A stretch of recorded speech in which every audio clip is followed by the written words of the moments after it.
Pada jam 1 malam, Gunawan merasakan dingin di area bawah badannya.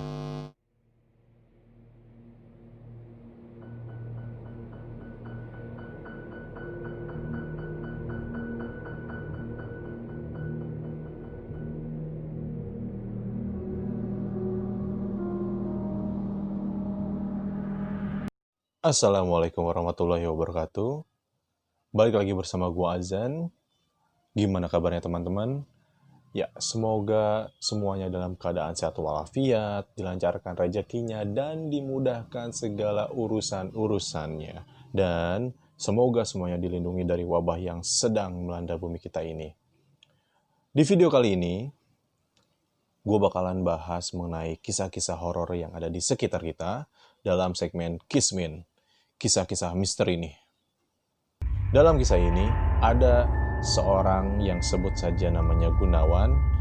Dia adalah seorang guru di salah satu SMA di Karawang. Dia selalu diikuti oleh sesosok makhluk halus yang bersemayam di sekolah tempat dia ngajar. Sebelum gue menceritakan kisah ini, ayo like, share, dan subscribe agar gue bisa menceritakan banyak kisah misteri selanjutnya. Sudah siap ya? Lihat kanan kiri kalian. Seperti apa yang gue bilang di awal, Gunawan ini adalah seorang guru yang mana dia mengajar di salah satu SMA di Karawang. Dia mengajar pelajaran fisika.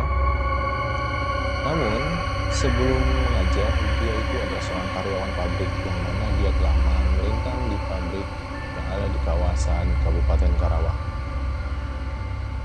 Dia memutuskan untuk mengajar karena passion bekerja di perusahaan yang menurun. Dan dia diminta menjadi panitia akreditasi sekolah. Karena akreditasi sekolah itu dilakukan 5 tahun sekali. Pada suatu ketika hendak Gunawan pergi ke sekolah, seperti biasa, Gunawan mengantarkan istrinya terlebih dahulu ke tempat di mana istrinya bekerja. Jarak antara tempat kerja istri Gunawan dengan Gunawan itu tidak jauh. Jarak tempuhnya hanya sekitar 10 menit. Setelah mengantarkan istrinya tersebut, Gunawan lalu berhenti di salah satu kedai untuk membeli sarapan.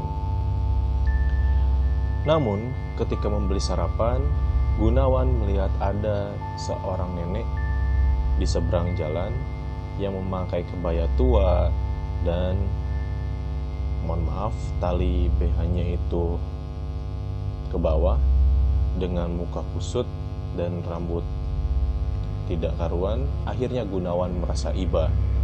Lalu Gunawan membelikan satu bungkus makanan untuk nenek tersebut. Orang nenek tersebut membisikkan sesuatu kepada Gunawan.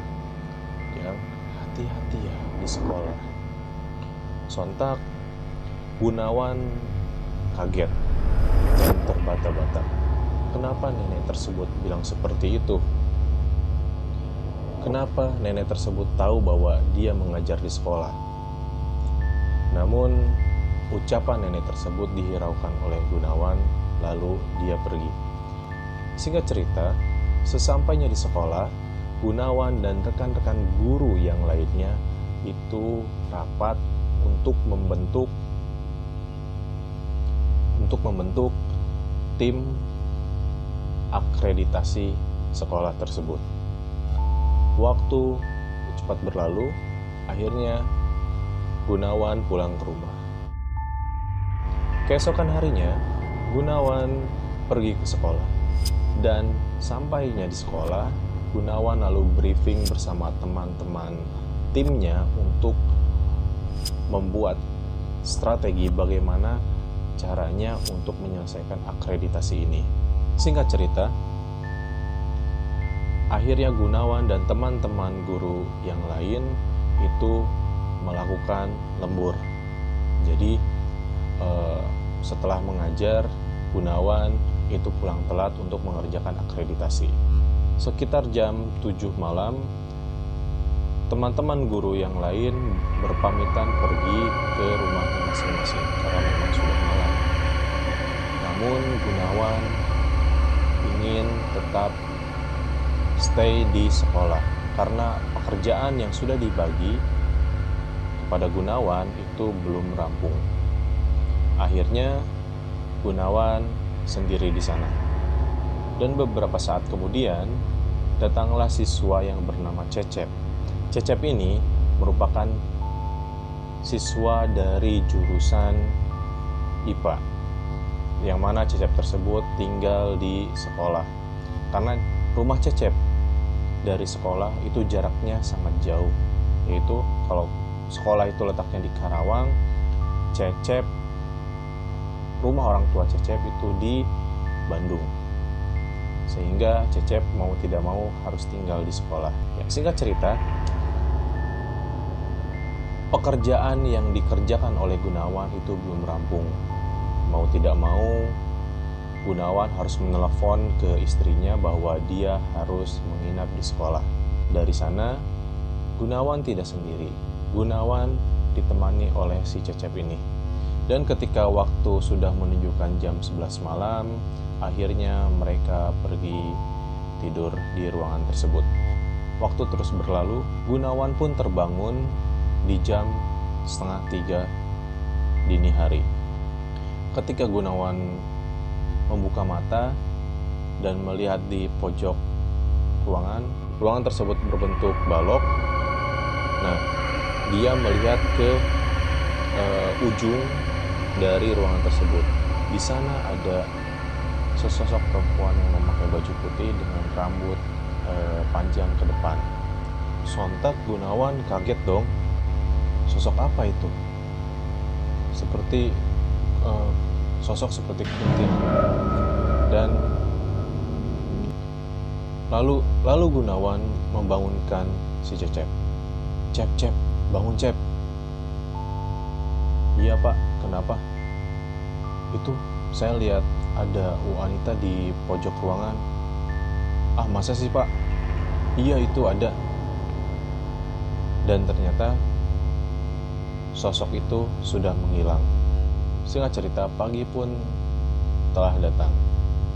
Yaitu sekitar jam 6 pagi, Gunawan pergi ke kamar mandi untuk mandi. Gunawan tidak membawa baju ganti karena semalam Gunawan tidak sempat pulang ke rumah untuk membawa baju ganti. Namun pada hari itu, Gunawan hanya mengajar satu kelas. Setelah selesai mengajar, Gunawan langsung pulang. Dalam perjalanan, Gunawan berpikir bahwa apakah si Cecep sering melihat sosok ini? Setelah sampai di rumah, Gunawan lantas memberitahu istrinya tentang kejadian semalam.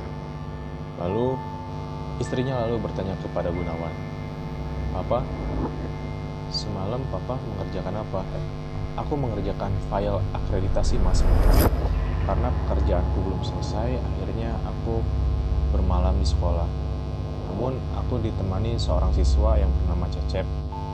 Dia adalah siswa kelas 3 jurusan IPA."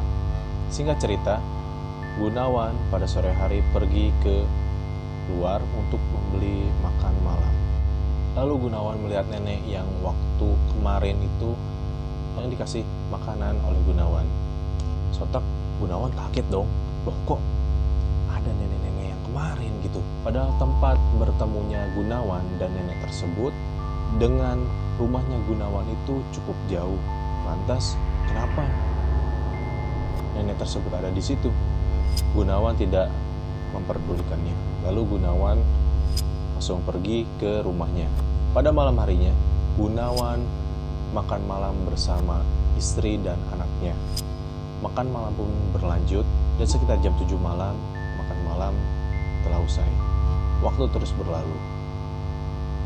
Akhirnya pada jam 9 malam, mereka memutuskan untuk tidur.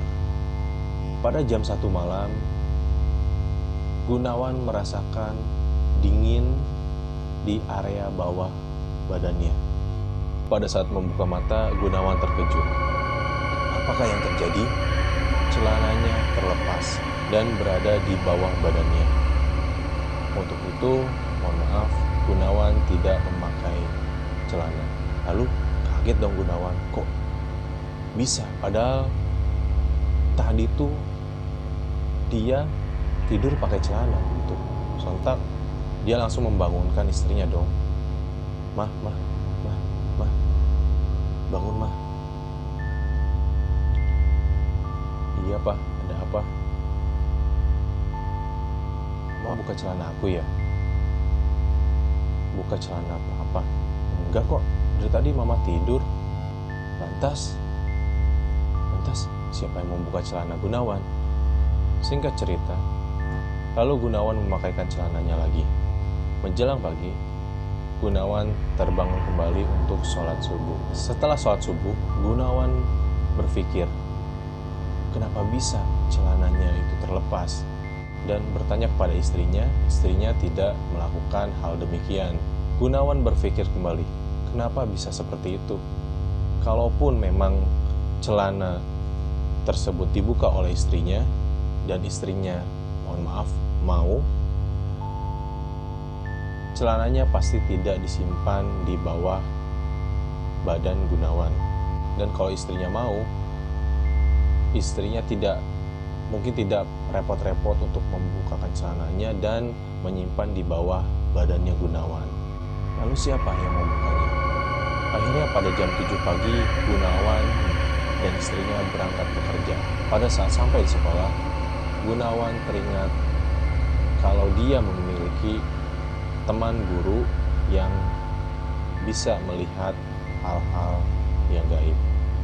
Akhirnya Gunawan bertemu dengan Pak Joko. Pak Joko ini lebih tua dari Gunawan, ya sekitar umur 39 tahun. Lalu mereka mengobrol apa yang Gunawan rasakan selama di sekolah tersebut. Lalu akhirnya Gunawan menceritakan apa yang dia alami dari hari kemarin. Singkat cerita, akhirnya Pak Joko pun memberitahu Gunawan bahwa dia diikuti oleh sesosok makhluk gaib yang berjenis kelamin wanita, yang mana sosok tersebut itu menyukai Gunawan. Karena memang Gunawan parasnya itu tinggi, kekar, dan rupawan, sehingga sosok tersebut menyukainya. Dan akhirnya setelah sampai di rumah, akhirnya Gunawan bercerita kepada istrinya kembali bahwa ia diikuti oleh sesosok makhluk gaib jenis kelamin wanita. Akhirnya Gunawan dan istrinya itu pergi ke orang pintar. Itu seorang ustadz yang bisa mengobati dan membentengi dirinya dari hal-hal gaib. Setelah Gunawan berobat kepada bapak ustadz tersebut, keesokan harinya Gunawan mengerjakan akreditasi bersama teman-teman timnya. Seperti biasa, mereka mengerjakan akreditasi hingga larut malam. Dan setelah malam itu, Gunawan melihat nenek yang bertemu kemarin ada di depan ruangan tersebut. Lalu nenek tersebut senyum. Dan setelah kejadian tersebut, Gunawan tidak pernah diganggu oleh makhluk gaib. Oke teman-teman, gimana tuh ceritanya? Kalau gue sih udah merinding ya, diam di sekolah malam-malam dan diikuti sama makhluk seperti itu ya. Ya, yang baru bergabung, ayo like, share, dan subscribe channel ini agar gue bisa menceritakan kisah-kisah misteri selanjutnya. Gue Azan, sampai ketemu di video selanjutnya. Cheerio.